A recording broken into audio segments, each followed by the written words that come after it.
নবীর সাথে জুলুমি করা সে কত বড় জালেম হতে পারে, যার জন্য আল্লাহ সব কিছু বানাইলো। যেই নবীর শাফাত ছাড়া কোনো উপায় নাই, যেই নবীকে কবরে না চিনলে মায়ের শুরু। এটা বুখারী শরীফের মধ্যে হাদিসটা আছে, আমি বলছিলাম শাস্তি শুরু নবীকে না চিনলে কবরে। ওই নবীর উপর যে জুলুম করলো তার স্থান কোথায় হতে পারে? খুদা কা জিকির করে, জিকির মুস্তফা না করে, খুদা কা জিকির করে, জিকির মুস্তফা না করে, हमारे मुंह में हो ऐसी जुबा खुदा ना करे।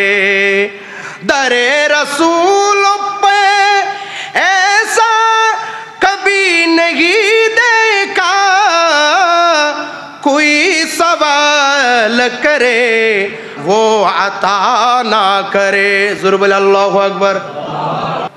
रसूल আকরাম সাল্লাল্লাহু আলাইহি ওয়াসাল্লামের শাফাত যার দরকার নাই তার যাওয়ায় দরকার নাই। কারণ রসুল আকরাম সাল্লাল্লাহু আলাইহি ওয়াসাল্লাম ইরশাদ করেছেন, এই হাদিসটা কোথায় আছে?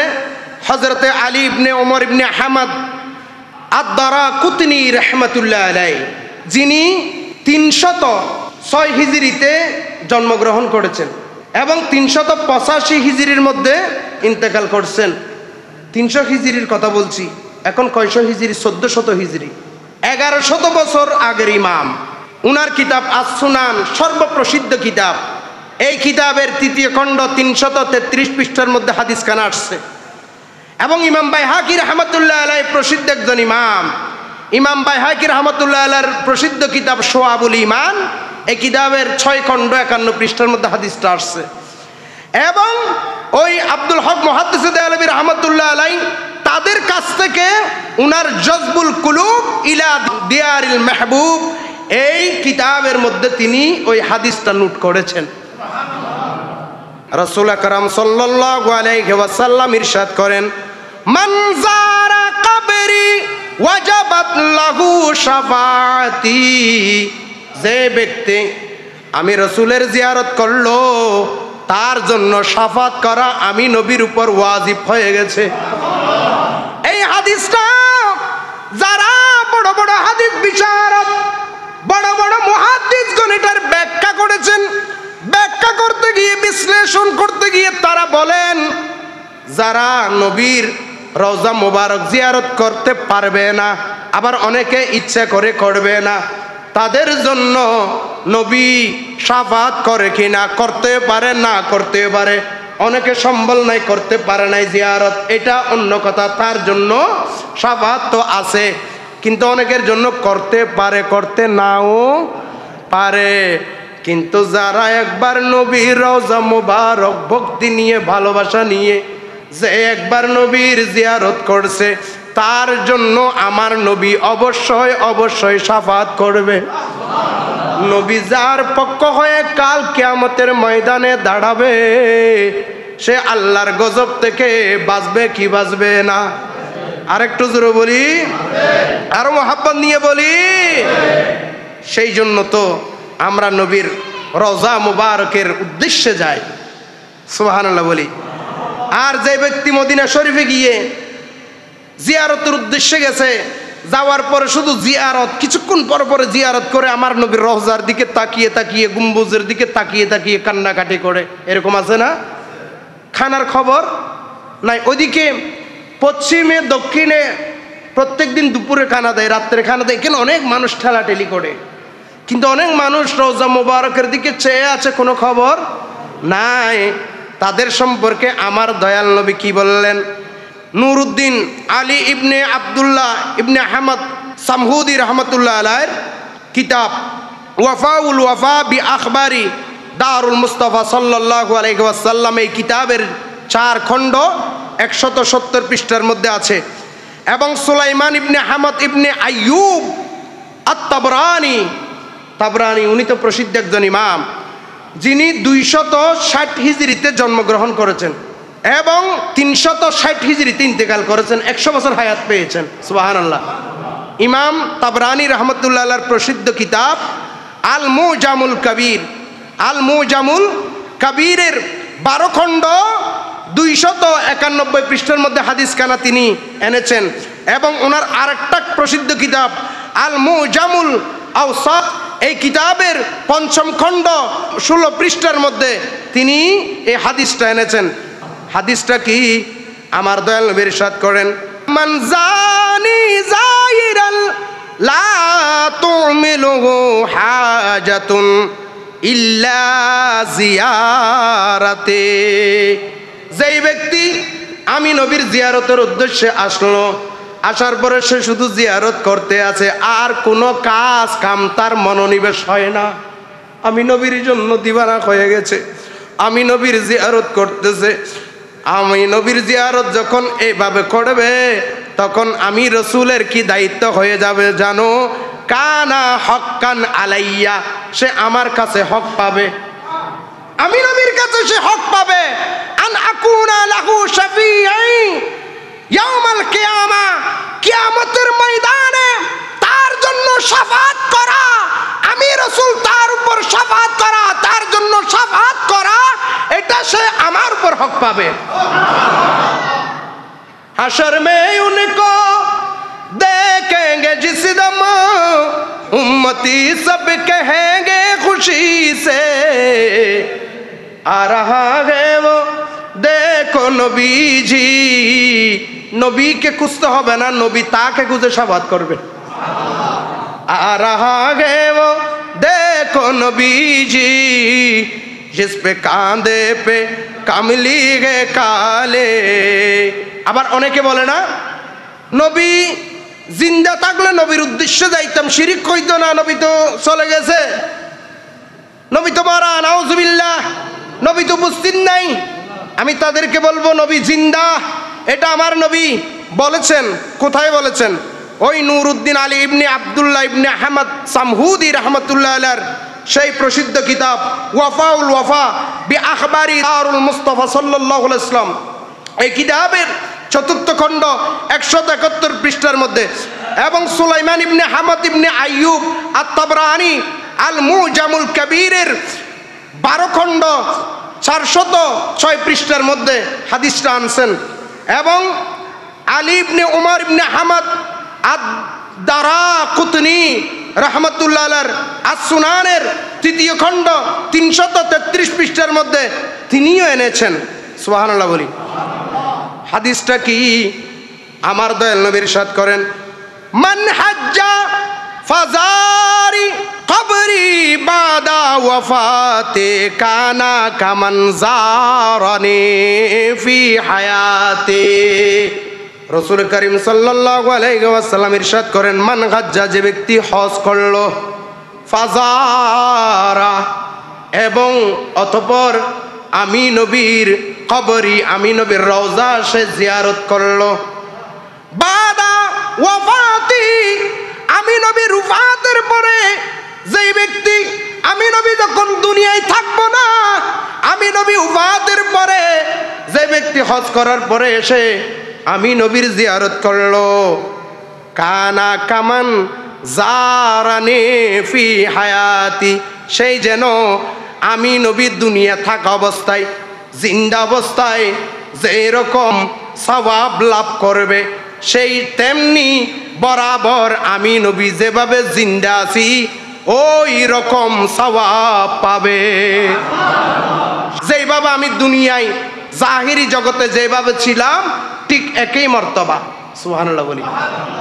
তু জিন্দা গে বল্লা, তু জিন্দা গে বল্লা, मेरे चश्मे आलम से छुप जाने वाले, चमक तुझसे पाते हैं सब पाने वाले, मेरा दिल भी चमका दे चमकाने वाले।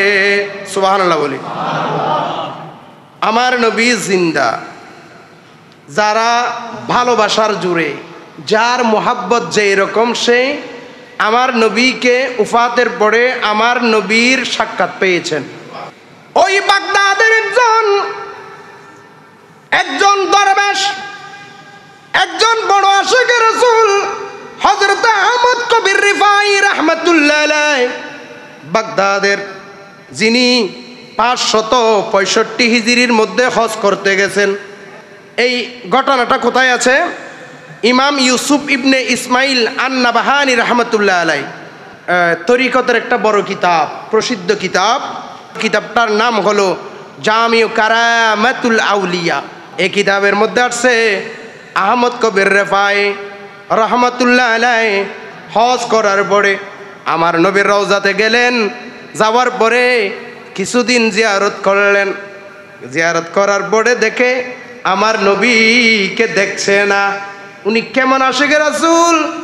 কিতাবের মধ্যে যেভাবে এবারত আসছে, এবারটা আমি পড়ি।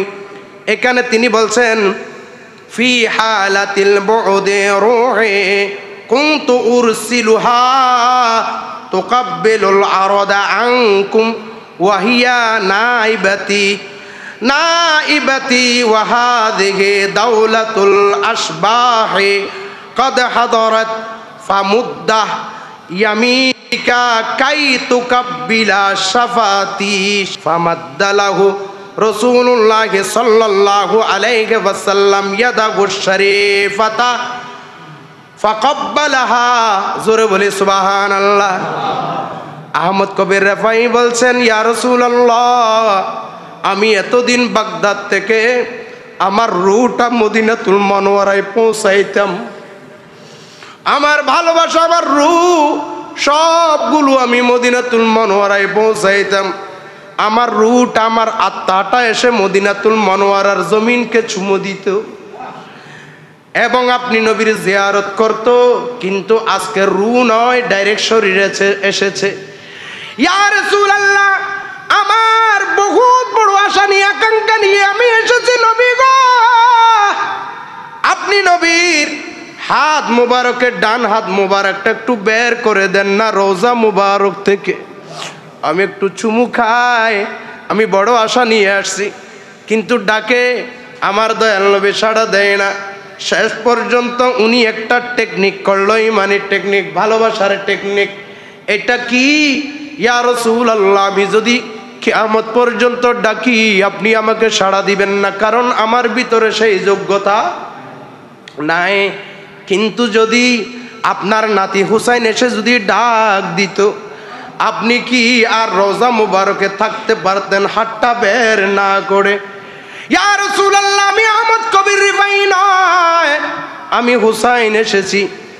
তখন ডাক দিল, ইয়া রাসূলুল্লাহ, ইয়া জাদ্দি, ইয়া জাদ্দি, ওকে নানা যান, আপনার হাত মুবারক একটু বের করুন না, আমি চুমা খেতে চাই। এইভাবে ডাকতে ডাকতে হাজার হাজার মানুষের সামনে আমার দয়াল নবী নাকি রওজা মুবারক থেকে ডান হাত বের করে দিয়েছেন। হাত মুবারক বের করে দিলেন, উনি চুমু খাইলেন। জোরে বলি সুবহানাল্লাহ। আরো মোহাব্বত নিয়ে বলি, রাসূল তুমি শুনো গো আমার ফরিয়াদ, চুমু খেতে বাড়ায়ে দাও নূরানি হাত, দাও সাহারা উম্মত বেসাহারা, তোমারি সাহারা বিনে নে গো বাইরে সোনার মদিনা বহু দূরে, কিন্তু মদিনাওয়ালা, কিন্তু মদিনাওয়ালা। আর যারা হজ করে আমার নবীর রওজা মুবারকে না গিয়ে ডাইরেক্ট চলে আসে, তাদের ব্যাপারে আমার নবী কি বললেন আসুন একটু যাই। তাও কিতাব নুরউদ্দিন আলী ইবনে আব্দুল্লাহ ইবনে আহমদ সামহুদি রহমতুল্লাহ আলাইহির কিতাব ওয়াফাউল ওয়াফা বি আখবারি দারুল মুস্তাফা, এই কিতাবের ৪র্থ খণ্ড ১৭২ পৃষ্ঠার মধ্যে আছে। এবং আব্দুল্লাহ ইবনে আদি জুরজানি রহমতুল্লাহ আলাইহি, যিনি ৩৬৫ হিজরিতে ইন্তেকাল করেছেন, উনার কিতাব আল কামিলি ফি দুআফাই আর রিজাল, এই কিতাবের ৮ম খণ্ড 48 পৃষ্ঠার মধ্যে হাদিস কানা তিনি নোট করেছেন। এই হাদিসটা কি আমার দয়াল নবী ইরশাদ করেন, মান হাজ্জাল বাইতা, যে ব্যক্তি হজ্জে বাইতুল্লাহ গিয়ে হজ করলো, হজ করার পরে ওয়ালাম ইয়ানি, সে আমার জিয়ারত করতে আসলো না, ফাকাদ, অবশ্যই অবশ্যই, জাফানি, সেই ব্যক্তি আমি নবীর উপর জুলুম করলো। নবীর সাথে জুলুমি করা সে কত বড় জালেম হতে পারে, যার জন্য আল্লাহ সব কিছু বানাইলো, যেই নবীর শাফাত ছাড়া কোনো উপায় নাই, যেই নবীকে কবরে না চিনলে মায়ের শুরু। এটা বুখারী শরীফের মধ্যে হাদিসটা আছে, আমি বলছিলাম শাস্তি শুরু নবীকে না চিনলে কবরে। ওই নবীর উপর যে জুলুম করলো তার স্থান কোথায় হতে পারে? খুদা কা জিকির করে, জিকিরে মুস্তফা না করে, খুদা কা জিকির করে, জিকিরে মুস্তফা না করে, हमारे मुंह में हो ऐसी जुबा खुदा ना करे, दरे रसूल पे ऐसा कभी नहीं देखा, कोई सवाल करे वो अता ना करे। ज़ुर बोले अल्लाहु अकबर।